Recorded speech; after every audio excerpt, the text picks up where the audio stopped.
Hey guys, TalonMasterJ here. Just want to do a little miscellaneous video, just a little breakdown video of what we just received a couple of days ago. Actually, I think it was yesterday at the time of this recording. We just got this information. So I figured, we'll do a little small video today and discuss what's going to be going on about it. So if you guys are into this kind of content, leave a like on this video, comment down below, subscribe to the channel. We're on our way to 300 Talonites. If everybody watches this video and subscribes, I could probably make 300 by, I don't know, end of August, perhaps. I don't know. I mean, I'm just grateful for that. Also, follow the Twitch channel. We are getting closer to 300 followers over there on Twitch. As of right now, we're sitting at 279. So, 21 away. Getting really close to that. Very thankful for the support. But we're going to get into this, guys. As you guys know, we've been doing a lot of VGC stuff, VGC content and whatnot. And we just got information about the 2024 Pokemon World Championships, the regional structure, the formats, and the regional locations. Now, back at NAIC, as you guys remember, I did videos on my experience at Orlando. I think I did one at NAIC. I can't remember. If I do, you guys will see it in the description and the iCards. I'll have links to those. But when we were at NAIC, we learned about the first 7 tournaments that are going to be post-World Championships. Now, at the time of this recording, the World Championships will be held next week in Yokohama, Japan. Wanted to go to it. Unfortunately, did not make as much of the championship points that were required. I finished with 50 on the season, which from all the people that I met at these tournaments and through the VGC community, they said for a first season, 50 points is really freaking good. So, trying for World Championships maybe this year. We're just going to talk about what we've got for information here. Like it says, typically occurs in August. You get championship points and all that stuff. Very best players will receive an award for travel to attend the event. We're going to look at this, guys. Now, as you guys know, they have 4 variations of the World Championships. They have the trading card game, the video game, Pokemon Go, and Pokemon Unite. Now, I barely play Unite.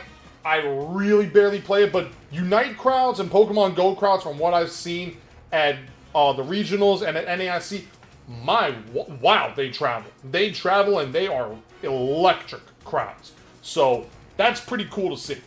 But as we see for the TCG World Championship qualifications, now, because it's a full season, that's something that we also have to keep in mind. This is from what I've been told, this is a full season of regionals and internationals and the World Championships and the mid-season showdowns and premier challenges, what I've been told about.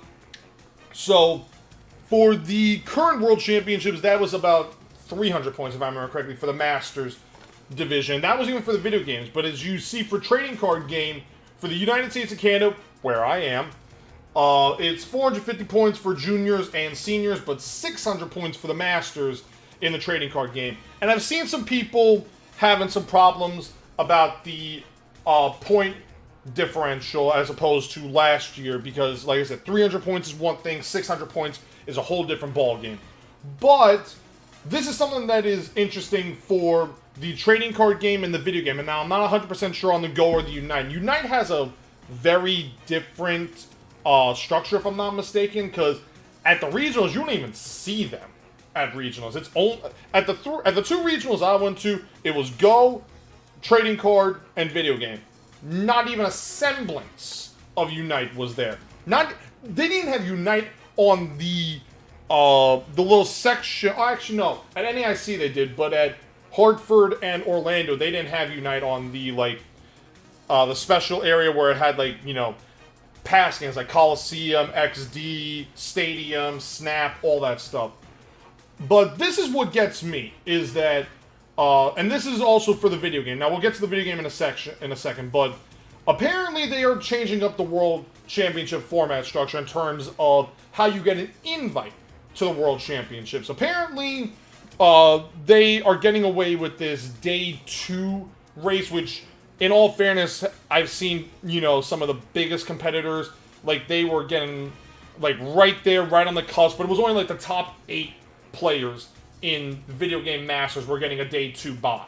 And that's just in our country of the world, in our region of the world. You don't even add in Europe. You don't even add in areas that I forget which countries off rip were not doing championship points like we do. But apparently for the World Championships, now it's apparently in 3 tiers. So the second you get to 600 points, you automatically get a Tier 3 invite. And then Tier 2 invites and Tier 1 invites, you guys will see it here. So apparently, Tier 2, and this is trading card game, if you're in 17th to 22nd in the United States and Canada, then you get a World's Invitation and a travel stipend for wherever the World Championships. Now, we don't know where the World Championships in 2024 are being held right now. My guess is in Yokohama, during one of the streams, we will be getting the location of the World Championships. Could I be right? Maybe. That's just a prediction. But Tier 1 invites, which for the trading card game is the top 16 players, not only do they get a World's Invitation, not only do they get a travel award, but they get something called a Round 1 buy. Now, I don't necessarily know what a Round 1 buy is, per se. Could that be just they don't play Round 1? Maybe? I don't know. So, and also trading card, like, they have, like, I think it's like 17 rounds of Swiss before Top Cut. Like, in video game, now with this day 2 Swiss and everything, it's a maximum of 17 rounds for that, which is phenomenal, in my opinion.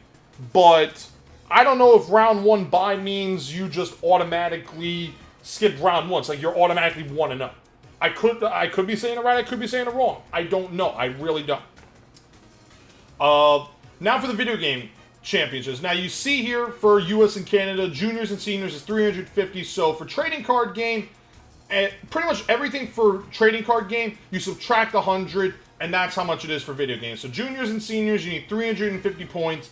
Masters, you need 500. And they do the same thing, the Tier 1, Tier 2, and Tier 3.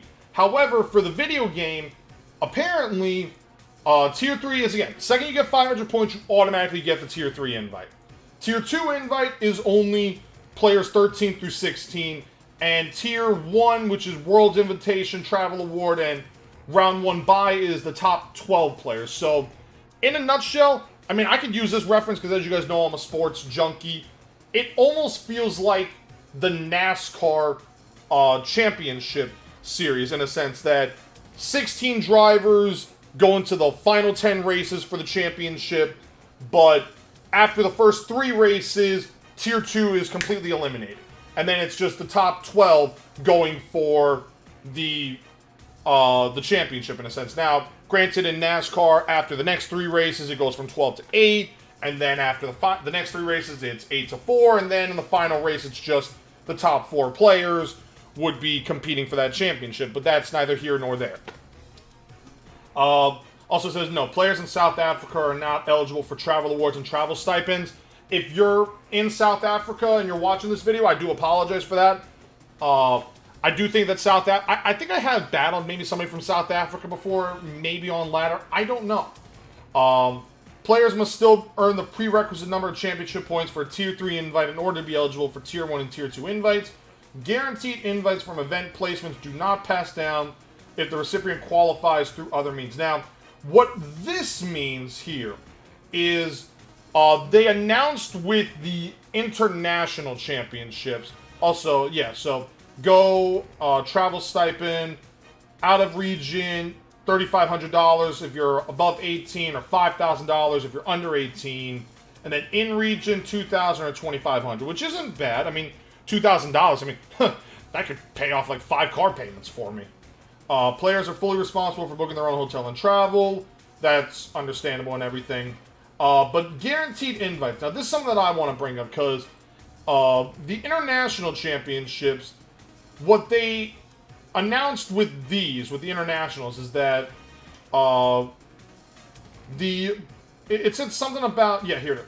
The 2 finalists in each age division for the TCG, VGC, and Pokemon Go will earn a guaranteed invitation to the World Championships regardless of their championship point total at the end of the season. So essentially, what I base on that is that Now, normally, at least from what I've seen, the championship points for the, or at least from NAIC, was the winner got 500 CP, and the second place, I think, got 350 CP, if I'm not mistaken. So now, that CP is completely eliminated, and you're guaranteed. So if you make the finals in any age division at either OCIC, EUIC, or NAIC, you're guaranteed going to Worlds.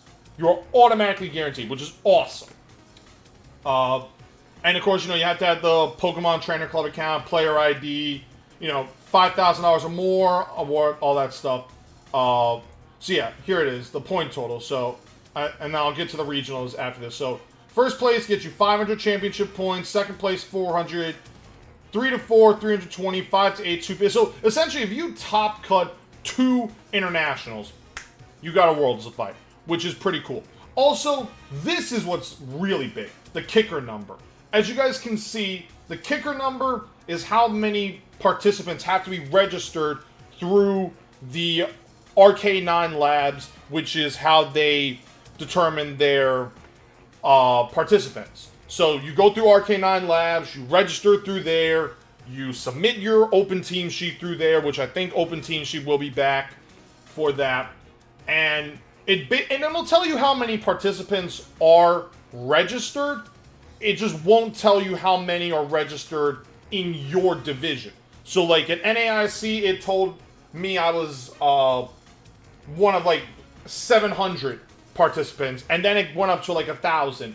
But the final was out of like 777, I think is what the official term was. I don't remember off it, but the fact that these kickers are now completely different. Like, what's incredible is that now, if you finish top 256 at an international, as long as there's 512 participants, you get 80 championship points. Now, I don't think there's going to be an international with over 1,000 Masters players or 2,000 Masters players. I'd love to see if they could find a convention center that's big enough to hold one. I mean, even Columbus, as big as it was, I don't think it's holding 2,000 Masters players. I really don't. I mean, I could be wrong. Best finish limit, no limit, championship point value subject to change. So there is that. Now for the mid-season showdown. Now, I've never heard of a mid-season showdown before. I've only been in VGC for a year plus, give or take. Apparently, mid-season showdowns are a step up from Premier Challenges. They essentially are like a minimum, I guess like a mini regional in a sense. Almost like a Premier Challenge, but I could be wrong. But I guess it's a step up from Premier Challenges. So like, first place gets you 50 CP, second place 40. I'm assuming they probably do a top 4 for cut, but maybe they do top 8 based on how the situation is with the amount of registered participants. But you also see here, all you need is 128 and 64th place. So if you get 128 registered participants, half of the pool will get at least 13 championship points, which the championship points do go a long way.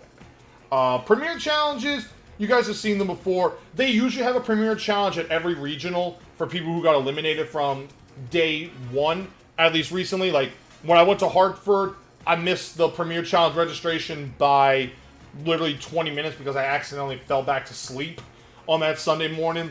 And when I got there, I watched as my friend Olivia Sama, she placed top 8 with Quaquaval, and then my other friend Salty Dolphin, he managed to go all the way to the finals with his Dragonite, which was Terra Normal. And if I remember correctly, I think he was running POW Night back then. I mean, it's been 3 months since Hartford, so I don't really remember off it, but it was an incredible time at Hartford.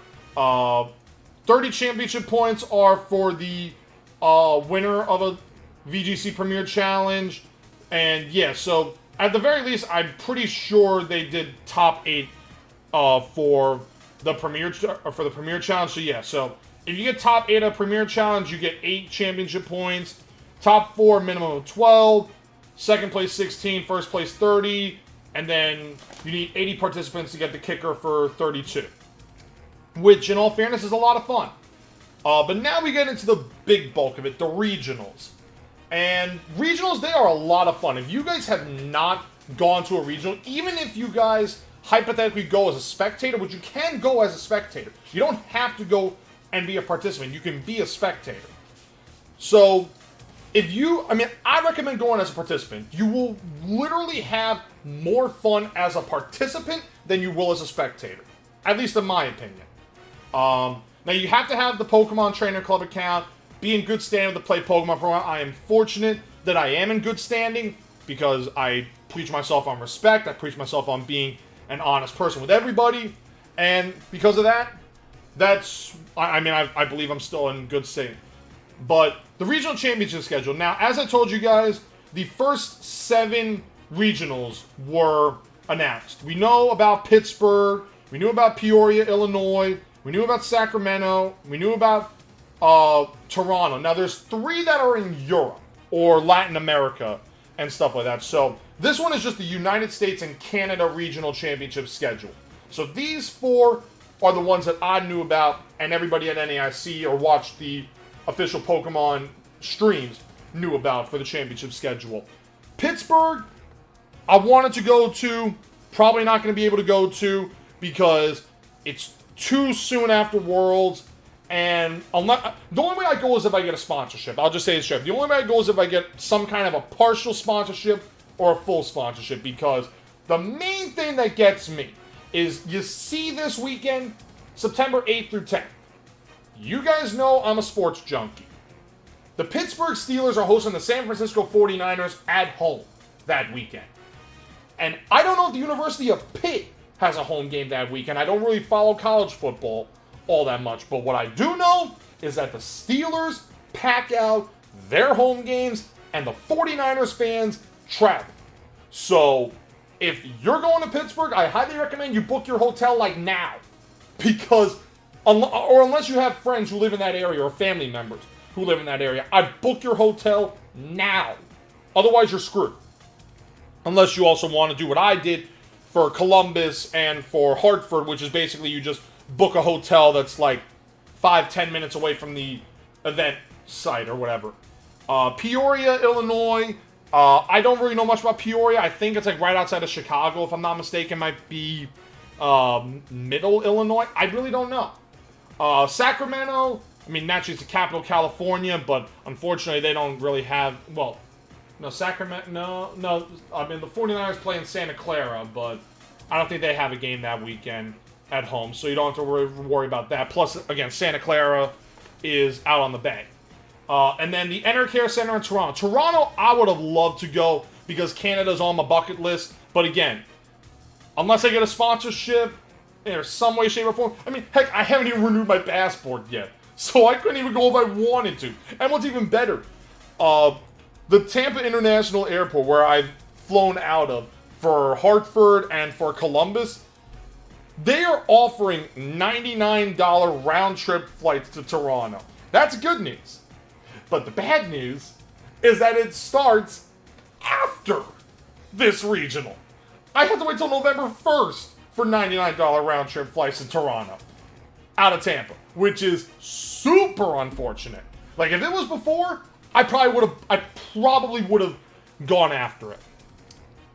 But then after October, nothing in November, which is pretty interesting to say the least. Might have a Premier Challenge here or there. Also, definitely check your event locator for locals, because you'll probably find some local video game sites and whatever. But December 15th through 17th, the Henry B. Gonzalez Convention Center in San Antonio. San Antonio, nice spot. Unfortunately, it's around Christmas time. I'm going to be broke from Christmas shopping. So, probably won't be going to that. January 5th through 7th in Portland, Oregon, in the Oregon Convention Center. Never been to the West Coast. Probably not going to the West Coast, because it's $600 just to fly to the West Coast. So, then you have January 19th through 21st, Charlotte Convention Center. This one, I'm going to. I've got some friends who live in Charlotte. I've spoken to them. They're grateful enough to let me crash with them, which is excellent. And, I'm going to have a lot of fun with them. Now, I should have also said before, while I was talking about the regionals, we don't even know what the format's going to be. It's probably going to be like Regulation D or Regulation maybe, I don't know, E or something. But I don't think they do restricted format in this year. But I could be wrong. And if there is restricted format, I've already got a team that I'm going to be using. February 2nd through 4th, Knoxville Convention Center. This weekend is the weekend of the Pro Bowl. So, in theory, could go, but I don't have anybody in Knoxville. And, yeah. Also, I mean, with that too, and the only way is, like if I win Charlotte or something like that, then maybe I look at Knoxville. But, again, neither here nor there. March 22nd through 24th, the Vancouver Convention Center in Vancouver. Again, anything West Coast, completely out of the question. 1,000% out of the question. April 12th through 14th, Orange County Convention Center in Orlando. I am going to this. If you're going to be in Orlando, let's meet up. Going to be a blast. And also, the Orange County Convention Center is gigantic. It really is. Also, there's the Orlando Eye. You got mini golf courses. You got a Dave & Buster's, which a bunch of my friends and I went to when we went to Orlando. Lot of fun. Lot of freaking fun. May 3rd through 5th, Indiana Convention Center, Indianapolis. I've looked at Indy for, professional work and whatever. But, I mean, it'd be fun to go to Indiana if I ever did. And then the last one on the season before NAIC. Now, again, dates, locations, and formats subject to change. More events may be added at a later date. The Los Angeles Convention Center in LA. That one's more of a no than Vancouver and more of a no than Portland, because it was $700 just to fly to San Diego. How much is it going to be to fly from Tampa to LA? Probably at least $1,000. And no. Europe Regional Championships. This is the one that I was telling you guys about, the Lille Regional in Lille, France. So, any of the French competitors, going to be a lot of fun. Then you got one in Gdansk, Poland. I think I pronounced that right. Is it Gdansk or Gdansk? I don't remember. One in Germany, December 9th through 10th. Got one in Liverpool. So, any of my British viewers or friends, if you want to do that, you got Liverpool. And then Westfalenhallen in Dortmund, which is February 10th through 11th. And then Latin America right now is September 22nd or 23rd through 24th in Curitiba, Brazil. And right now there's nothing for the regional championships in Oceania right now. But the championship points, first place 200, second place 160, 100 if you place in the top cut minimum. So 5 top cuts, you clinch worlds. Simple as that. And honestly, with 512 participants, everybody in the top 256, because usually a regional will have at least 512 participants, depending on the size. So, guaranteed if you place top 256, you're getting 30 CP. So, that's a bonus. Best finish limit 6, share with special events, championship point value subject to change. So, I guess it takes your 6 best regional placements and mid-season challenges or whatever. So, I don't know how that works with locals. I really don't. But that's basically everything that we know about for the regional championships, the international championships, the premier challenges, guys. If you're going to any of these VGC events, let me know in the comments below. Maybe we'll meet up. Always a blast to meet new people and meet old faces. Thank you guys so much for watching. Let me know what your thoughts are on VGC. If you're watching this video, let me know who you're predicting to win the World Championships next Thursday. And yeah, that's pretty much all I got for you guys. See you next time.